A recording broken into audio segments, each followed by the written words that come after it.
नमस्कार साथियों, आप सबका पुनः स्वागत है श्रद्धा वेद पुराण में। तो आज हम लोग डिस्कस करेंगे श्रीमद् भगवद गीता अध्याय 11 श्लोक अर्थ 24। इससे पहले हम लोगों ने अध्याय 1 से 10 तक के सभी श्लोक अर्थ सरल हिंदी भाषा में दोनों ही चैनल श्रद्धा एस्ट्रो ज्योतिष, श्रद्धा वेद पुराण में अपलोड कर दिए हैं। आप में से कोई भी व्यक्ति भगवद गीता को सरल हिंदी भाषा में समझना चाहता है, आप हमारे चैनल में आएँ जहाँ आपको 700 के 700 श्लोक अर्थ मिल जाएंगे। तो इस श्लोक अर्थ में भगवान श्री कृष्ण के विराट स्वरूप को देखकर अर्जुन अपने प्रेम को और अपने भय को व्यक्त करते हुए कहते हैं कि क्योंकि हे विष्णु, यानी अब वो बात समझ गए कि जिनको मैं अपना केवल मित्र सखा मान रहा था वो तो असीमित हैं। अभी तक तो केवल ऐसा मुझे अनुभव ही होता था, लेकिन अब तो उन्होंने विराट स्वरूप दिखाया। तो अब उनके संबोधन में इस प्रकार से ये विष्णु यानी चा विष्णु, तो विष्णु शब्द आ गया, यानी अवतार मानना और स्वयं उनको विष्णु ही कहना है। पहले तो उनको भी विष्णु अवतार, लेकिन अभी तो साक्षात विष्णु ही विराट स्वरूप सामने है। तो कहते हैं आकाश को स्पर्श करने वाले, तैदीप्यमान, अनेक वर्णों से युक्त तथा फैलाए हुए मुख और प्रकाशमान विशाल नेत्रों से युक्त आपको देखकर भयभीत अंतःकरण वाला मैं धीरज और शांति नहीं पाता हूं।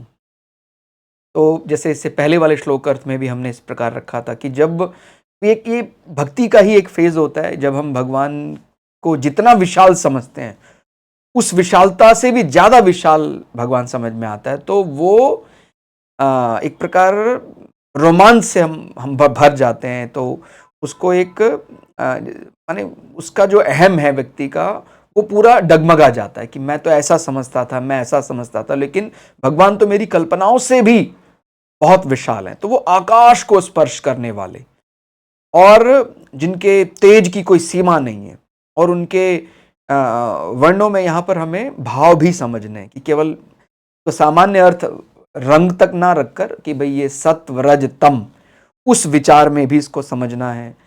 और प्रकाश का मतलब जहां पूरी तरह अंधकार या हमारा अज्ञान जो है वो नष्ट हो जाता है। और नेत्रों का अर्थ जो हर प्रकृति या हर भूतों पर लगातार को ऊपर सुपरवाइज कर सकता है, देख सकता है। तो वो कोई भी भूत ऐसा नहीं है, भूत यानी जीव संसार का, जो भगवान के नजर से ओझल होता है कभी एक क्षण के लिए भी। भगवान सदैव उसको लगातार निहारते ही रहते हैं। आपको देखकर भयभीत अंतःकरण वाला मैं धीरज और शांति नहीं पाता हूं, माने मेरा जो धैर्य है वो अब टूटा जा रहा है।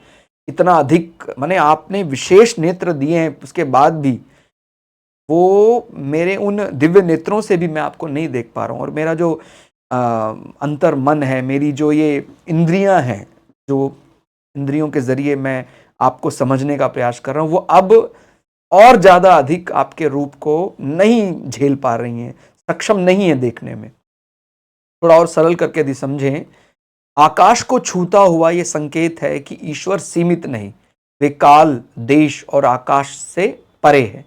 मानव बुद्धि जहां समाप्त होती है वहीं से ईश्वर का विराट स्वरूप प्रारंभ होता है।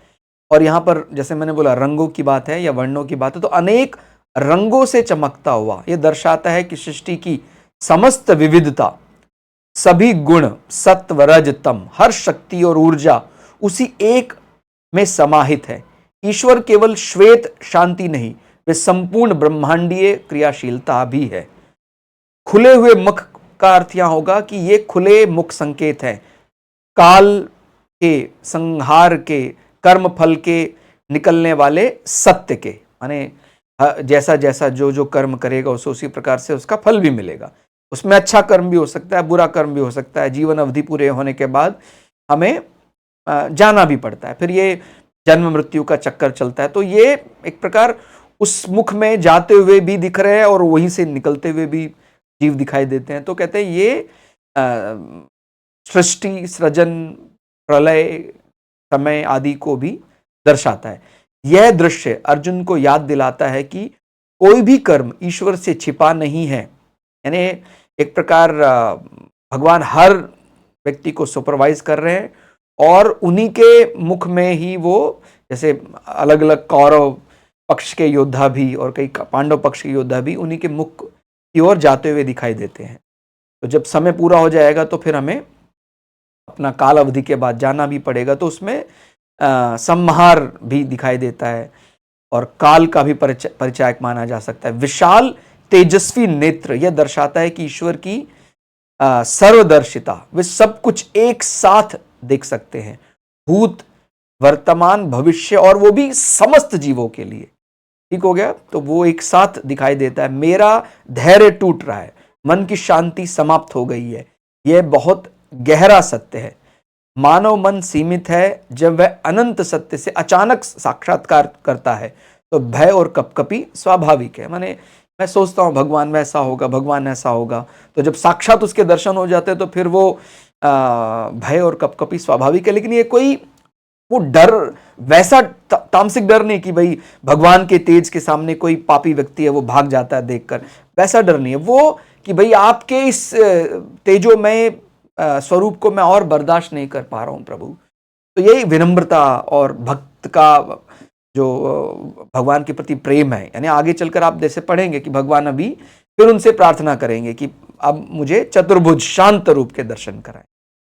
ठीक है, तो जब सीमित मन अनंत ईश्वर से साक्षात करता है तो भय जन्म लेता है, और वही भय भक्ति में बदल जाए तो मोक्ष का द्वार खुल जाता है। तो हमें ईश्वर के विराट स्वरूप से भय नहीं करना है, बल्कि उसके बड़प्पन को देखकर हमें समझना है कि हमें इसी की तो भक्ति चाहिए। जब वो सबसे बड़ा है, उसके अंदर सब कुछ समाया है, तो फिर हमें किसी सांसारिक जीव से या किसी सांसारिक देवता से क्या भय है कि भाई वो डराता है, वो कहते हैं वहां का अधिकारी, वो राजा, वो डराता है। कहता सारे राजा तो इसी स्वरूप में ही है, सारे देवता तो, सारे यज्ञ के कर्म फल तो इसी के अंदर हैं, तो मैं इसकी ही सेवा करके सब कुछ प्राप्त कर सकता हूं, मुझे किसी से भय करने की जरूरत है। तो क्या बोल रहे हैं, भगवान की जो विराट स्वरूप को देखकर जो भय है, अगर उसको भक्ति में बदल दिया जाए तो मोक्ष का द्वार हमारे लिए खुल जाता है। तो बहुत ही सुंदर 11वें अध्याय का ये 24वां श्लोक अर्थ रहा, और जिस प्रकार से हमने तय किया है कि हम हर श्लोक को पूरा एक दिन स्मरण करेंगे, ध्यान करेंगे, ताकि हम उसका केवल जो उसका अर्थ है उसके साथ साथ हम उसके समर्पण, उसके श्रद्धा और भक्ति पाठ को भी समझ सके। और वो तभी हो सकता है जब हम बार बार पुनरावृत्ति करेंगे, क्योंकि जानना एक अलग विषय है कि भाई मैंने जान लिया ये ऐसे ऐसे ऐसे, लेकिन फिर वो भक्तिमय हो जाना उसके लिए, जैसे मतलब एक श्लोक का अर्थ समझाओ। भगवत गीता को कोई श्लोक अर्थ समझना नहीं है। अगर केवल कोई ये समझता है कि मैंने इस श्लोक का अर्थ जान लिया तो बस हो गया, तो आप खुद ही समझ जाएंगे फिर कितने ही संस्कृत के बहुत अच्छे अच्छे जानकारों ने भी भगवत गीता का अलग अलग अर्थ निकाला है। किसी को भगवत गीता ज्ञान प्रधान लगी, किसी को भक्ति प्रधान लगी, किसी को कर्म प्रधान लगी। तो ऐसा अलग अलग अर्थों में विभेद सा क्यों दिखाई देता है? ठीक है, तो ये फिर हमारे और समर्पण पर निर्भर करता है, और श्रद्धा पर निर्भर करता है, भक्ति पर निर्भर करता है। क्योंकि वो भक्ति केवल कोई इसका तकनीकी विषय नहीं है कि जान लिया बस, ट्रांसलेट कर लिया। जैसे आजकल ये लोग इस पर बड़ा जोर देते हैं कि भाई ये संस्कृत के शब्द में शुद्धि है या अशुद्धि है। तो केवल संस्कृत की शुद्धि मात्र कर लेने से ही आप भगवत गीता को जान लेंगे, वो तो होना ही चाहिए। इसके साथ साथ क्या हम वास्तव में ही हमारे मन में अपनी बुद्धि के अहंकार को हमने जीता है? क्या हमारे अंदर दम अहंकार अभी भी शेष? अगर दम अहंकार है फिर तो वो केवल यहीं तक सीमित रहेगा, शब्द के अर्थ तक सीमित रहेगा। और अगर हम शब्दों के अर्थों में ही उलझे हुए हैं तो फिर अभी तो दूर है, अभी तो माने अर्थ और कामना पूर्ति तक तो विचार कर सकते हैं, लेकिन अभी मुक्ति के लिए तो विचार करना कठिन है। इसीलिए हम यही प्रयास कर रहे हैं कि हम किसी तरह से भगवत गीता का अभ्यास करते करते, माने धर्म का पालन करते करते अर्थ कामना पूर्ति के साथ मुक्ति के नजदीक जा सके। तो ये अगर हो पाए तो वास्तव में ये प्रयास सार्थक रहेगा।